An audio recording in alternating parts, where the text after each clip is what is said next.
Meu nome é Danilo Justino Carastan, eu sou professor da Universidade Federal do ABC, na área de Engenharia de Materiais. Eu sou engenheiro de materiais de formação pela Escola Politécnica da USP, doutor também em Engenharia de Materiais, e sou professor aqui na UFABC desde 2010, trabalhando em pesquisa em diferentes materiais, principalmente poliméricos.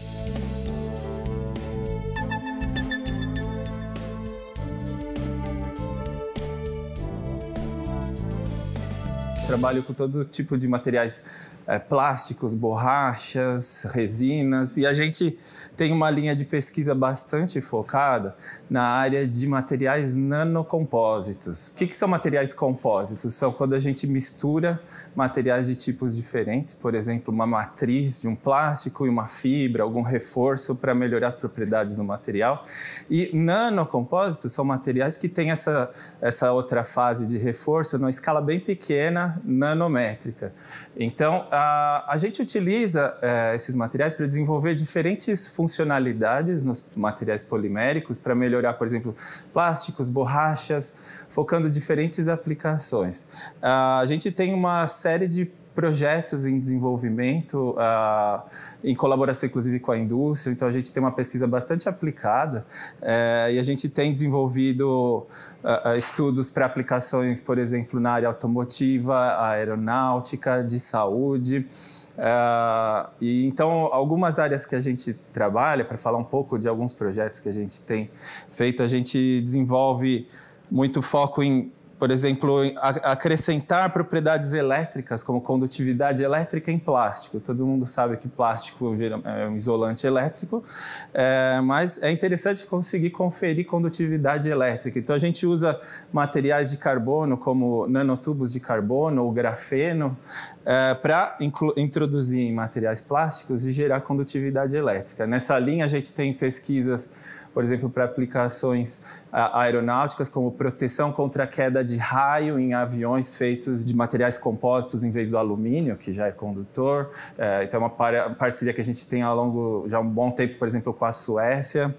E a gente também tem desenvolvido materiais para aplicações automotivas em células a combustível. Então, por exemplo, a gente tem usado a manufatura aditiva, a impressão 3D, para desenvolver peças para células a combustível que alimentem automóveis a partir de etanol, só que não queimando o etanol, mas transformando ele em energia elétrica.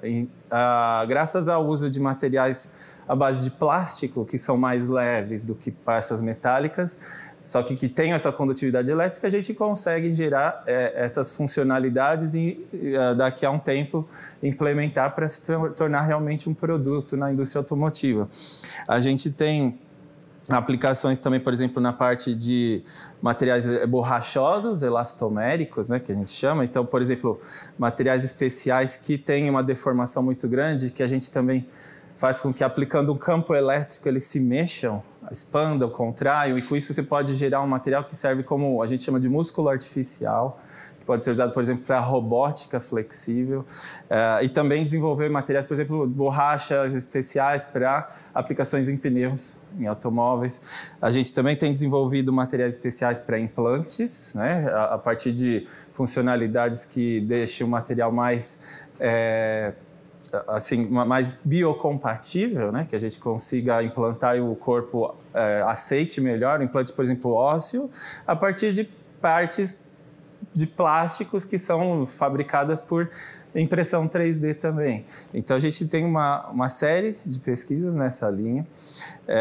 e isso tem sido muito importante. Nosso grupo Reopol, né? O grupo de pesquisa em reologia em polímeros, que é uma das linhas principais. A gente usa equipamentos como esse aqui, que é o reômetro, para medir propriedades como viscosidade, como que o material plástico escoa, flui, e com isso também a gente consegue usar até como uma espécie de um microscópio para ver como que está a estrutura lá dentro. Mas, além disso, a gente também faz parte do CETIM, que é o Grupo de Ciência, Tecnologia e Inovação em Materiais, que é a unidade Embrapi da UFABC. Com isso, desde 2020, a gente tem desenvolvido projetos em parceria com a indústria. Então, a gente consegue ter bastante interação, né, em diferentes frentes envolvendo materiais.